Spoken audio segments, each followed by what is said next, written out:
My daughter is joining us this evening because she doesn't seem to want to go to sleep because she's happily kicking away down here in her car seat. Um, just watched a couple of videos from the Bilderberg protest situation. Um, Dan Dick's Press for Truth interview, David Icke, which I want to discuss more, and Carrie Cassidy's quasi interview with Michael Meacher, a Labor Parliament member, which wasn't very successful.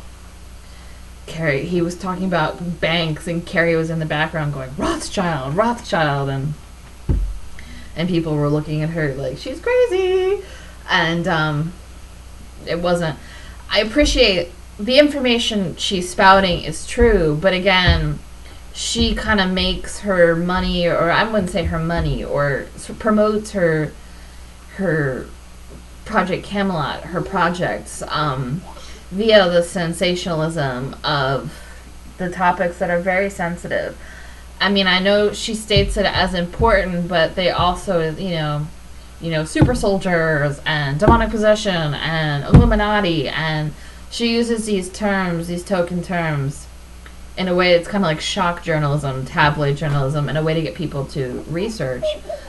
But again, as I stated in my previous videos, if you don't know about the Illuminati by now, if you don't have a grasp or a profound understanding of the way the world works by now, you've kind of missed the boat, But it wasn't, I didn't really find that effective, in the background going Rothschild, Rothschild while Michael Meacher was talking. It definitely didn't get into his graces because he seemed to be like, well, you're not someone I really would want to sit down and discuss my ideas with. And he doesn't seem to be too concerned with what people think of him in the mainstream, but he, doesn't want to, seems like he doesn't want to waste his time speaking with someone who in the background is going, Rothschild, Rothschilds, they control the banks, they control the world. Whatever. David Icke's video, he touched upon a lot of things. It was one of the best interviews I've seen him do in a long time. He's kind of been very angry. He did avoid the question at the end. I'll start with that. When David Dix asked him, has he ever been deceived by these entities? And that was more of a personal question, and David kind of turned it into this ego thing. Well, I haven't been deceived because I'm trying to expose him. That's not true. He has been deceived. He's been angry. He's had unsuccessful relationships with people who tried to use him and steal from him. He's made mistakes in his life. And, a lot of mistakes, I'd have to say, when people decide to use drugs, or people decide to rob a store, or people decide to rape someone. Those are extreme examples. People decide to murder someone, is usually because they're possessed. Or, you have that image of the angel on one shoulder and the devil on the other, and that's pretty much the way it goes. Right now, most of the people only have devils on their shoulders, but probably it started, I think, the new energy kicked off really in 1987. That's when it was sort of what he was talking about, the electromagnetic field sort of became enhanced in a way to really shift the duality to a more universal. So we didn't have just the angel and the devil. It was really going to be one or the other.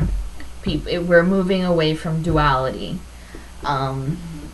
Mix in some gray, mix in some, but a lot of people just went straight to the black. They couldn't handle having, a sort of cohesive being where it wasn't just an angel and a devil. It was several spokes of the wheel were being activated, and people were getting pulled in all kinds of directions starting in 1987.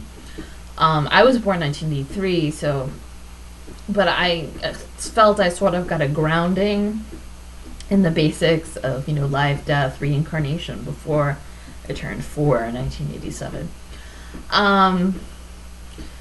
But David Icke avoided that question. It was very personal, and he has made mistakes, and I think that would be a really good way for him to kick off his TV station. he's, now he's on a sort of campaign or a war to avenge, I was right all these years, blah, blah, blah. That's great, David. We're with you. But it doesn't matter. It really doesn't matter that you were right. It doesn't matter. It doesn't matter if they were wrong and you were right. It doesn't matter because most people are addicted to television. They get into that trance state. It doesn't matter. The competitiveness doesn't matter. He was talking about the creating a society of fear and depression and anxiety. On the one level, with his interview, a lot of his rage and anger and content and this desire to prove that he was right and he's not crazy.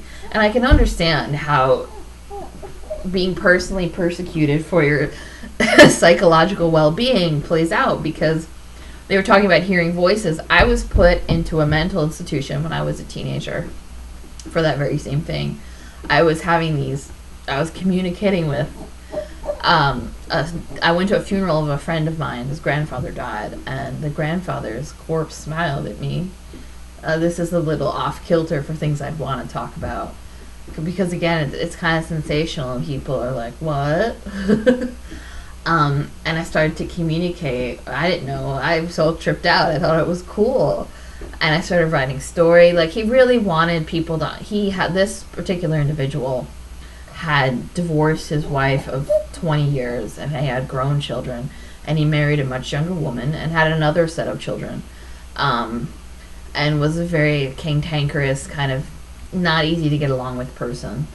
There was a lot of mental illness in the family as well, so a lot of the children, the older children and the younger batch of children, did crazy things like huff gas fumes off the tailpipe and all kinds of stuff, and he really wanted to say, make peace with them and get them to understand why he left his first wife for the second wife, and that he wanted well-being for his children.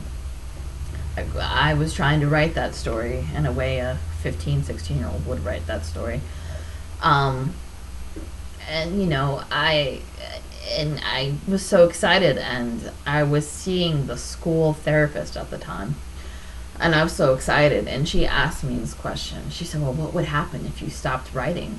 I said, well, I don't know, they'll cut off my arm or something. Like, I'd watched too many, Freddy Krueger movies. It was totally ridiculous. And the next thing I know, I'm in an office.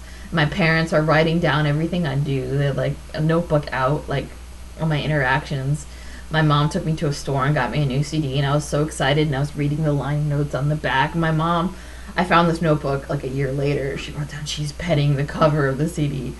I mean, there's just such this fear of the spiritual world on so many levels. I know, and I was communicating. I really was. I mean, that was proof. But they thought I was schizophrenic, and it was really proven that I was not. I was in a mental hospital for 2 weeks. It made me severely depressed. I was kept in a room because I tried to run away. I was being attacked. I was being told what I thought and what I felt. And of course, you're telling it to an angry 16-year-old, and I was just like, what the hell? And they tried to take me outside, and 10 people held me down. I tried to run away. They took my shoes. They took my hair ties. All my hair's in my face. I was terrified. I was absolutely terrified. I haven't really talked about this, and I went into ever before, and they put me in a padded room, and there was thick plated glass, and you could see the scratches of people just desperately trying to get out because they were so scared. And I just kept walking in circles, singing to myself because I was so scared. And then I had people coming in to the room, and they try to talk to me, and this woman was like, I really think you're disturbed.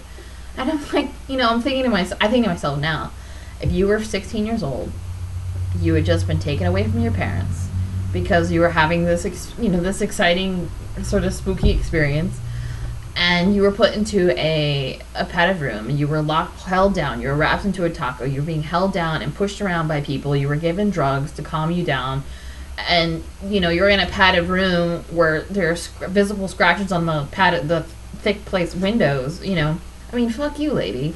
And it was proven that I wasn't hearing voices, but I was stuck in a psych ward with kids who burnt down houses, and who were having psychotic episodes and all kinds of stuff, and who had eating disorders, and it totally screwed up my home. I got out of there. I was really depressed, super depressed. I think it was the middle of 11th grade. It was 11th grade. Super depressed. Started failing my classes. Just bottomed out because I was essentially told and beaten and drugged and put in scary situations and yelled at and told how I thought and how I, everything by doctors, and, and told I was crazy, and told that, I wasn't going to go anywhere in life because I was crazy. I mean, it wasn't exactly what they said, but that's what it felt like. And, you're 16 years old. And I remember my friends were planning, I found out they were planning some kind of coup to come down and try to spray me from this place. I was there for 2 weeks. I just stayed by the office because I was afraid of the other kids. And I would just draw just to distract myself. I draw and draw and draw. I was terrified. I really was. And books and stuff, and my parents tried to say that the court would take me away and everything, but I don't believe that. No one fought for me in my family. No one fought for me. Later on, my aunt was like, "You should really write about this," and I don't think I ever really got over that until I met my husband. God, this is hard to talk about. Until I met my husband, who, said I was crazy in a funny way, and he really drove home that I wasn't crazy in a clinical way, and I was, and I really began to get better, but he didn't get better. So, and that's the Corey that I talk about in the first video, that, letting go. Anyway, but that's David Icke's video, talks about hearing voices and entities and everything. He also talks, in the Fear Factory, that this whole planet has been awashed in fear, anxiety, worry, that it's just constant heading home. And I have a real problem. I think my child is going to have a real problem because she's been raised in this house, and she doesn't, we go to the store and everything, and we go out to maybe little gatherings at the library, but we don't do anything extensive because, and I'm going to have to go back to work, and she's going to have to go to daycare, and I'm really sad for her because I can't, she's so used to my energy, and she's so used to the environment I've created in my home, which is happy, and music's playing, we're dancing. I was just listening to some hillbilly classics, like pre-war country music, and, we eat super healthy food, and pretty happy. But, like, if I go over to my mom's house, person who is notating everything I did in extreme, it definitely hits you. She gets really upset around other people when they're really off kilter, and most people are really off kilter, and most people are attuned to the darkness. And I really have to say this: darkness is definitely, stupidity and darkness go hand in hand for the general population. Now, for what David Icke was talking about with the powers that be and the royal bloodlines and everything, stupidity, like George Bush, I think, was an anomaly. I wouldn't say Obama is definitely not stupid. George Bush's father is definitely not stupid. George lacked in some areas, that's definitely for sure. But they're so crafty, and they're so willing, and they have to study these rituals, and they really, they go through programming, but they have to act, that movie about Sarah Palin, they called her the great actress, but she nailed, her debates with Joe Biden. Not just because she had the personality, but she could memorize the information. That takes a certain amount of brain power. So I wouldn't necessarily say that all of the royal bloodlines and these people in power are stupid. George was an anomaly. But in the general population, with people who sort of drink themselves and zombies in front of sports games and TV and are just generally miserable people, they are generally not very bright because they've just zapped, their brains have been zapped away by preservatives and junk food and junk TV and drama. Where was I going with this? Oh, sorry. That whole story about the mental hospital threw me off. Dark people, darkness. Fear Factory. Fear Factory. Miserable people and how we get affected by it. So it's really hard because there's a major transition going on right now. It's very hard to go into stores. I definitely will allow, and I'll talk about this in a second, allow my spiritual guides to direct me to the right grocery store line, so I don't have to deal with some crank ass person. And I always get the same girl at the grocery store. She just always happens to be working when I go, and it's a huge store, but she's super nice. She's if something I get is wrong, she'll go back and get the right product. Like for the coupon example, it's just really I try to get the best experience, but it's not always the best experience. And it's really hard. Like my landlord had a party, and there's people drunk and screaming and smoking like 50 feet from where I live, and it's just makes me not want to live here, which is definitely when I get some money together, we can move to a bigger house. Or hopefully the landlord isn't living next door and neighbors aren't screaming in my front yard. It's very important to protect yourself and to really build upon your self-esteem in a way through this spiritual connection. That's what Dear Soul is about. Unfortunately, I feel, no offense to David or Carrie Cassidy, that there has not been enough energy devoted to teaching people how to connect spiritually. There's just all this energy, there's all this information about Satanism, pedophilia, and what goes on there, and how the powers that be connect through rituals and Babylon and so on and so forth. There's not enough information about these people's spiritual experiences to give some light to this. I know David, Truth Vibrations is an excellent book. But there's not enough information, positive information, personal information about how to connect, what these experiences are like, what they feel like.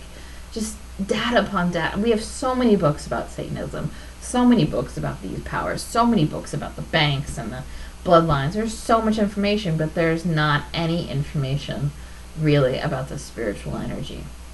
It's been taken, it's kind of couched in the New Age, it's couched, in that group. And, like you get the Abraham, the Law of One, and that's not enough, because a lot of that stuff, is, as I mentioned before in the channeling video, is very bland, it's very basic, and it's not personal, because there's no human wisdom behind it. There's no human wisdom behind it. It's just information coming from some entity that you're supposed to take at face value because this person said so. But they don't back it up with any kind of analysis, really good analysis, or any kind of human wisdom to say, well, this is my experience. Because in my training as in philosophy, I really believe philosophy, if they break down the elements of how this thought process works, or how and how it interacts with human culture. And when you really break that down and you can see it, like Hegel's philosophy of the mind, philosophy of spirit, breaks down the ethical process in the very, very beginning. And it talks about the movement of the soul and this movement of this kind of energy. And then it sort of manifests biblically, but you just get it. And it's just like the most beautiful beginning of the process. And it's just amazing. But we don't get that in this new era of so much information about the Illuminati and about Satanism. We don't get that. And, and David avoided that question. That was the other flip side of the question. Have you been affected? Have you been deceived? I've been deceived. I've been affected. I've gone down dark paths. It's kind of like Luke Skywalker when he goes into that cave. And Yoda's like, no, you're not ready. And he faces Darth Vader and he finds out it's himself. That is a dark path. Him going to meet his friends was a dark path. He was able to turn it around through grace of God, but those are dark paths. They're not necessarily like, you go down the street and rape your neighbor. Dark paths can be, you're supposed to be eating vegetables and you go buy yourself a bag of Fritos. It's very simple. And then the Fritos, and then you want a Snicker bar, and then you blow up.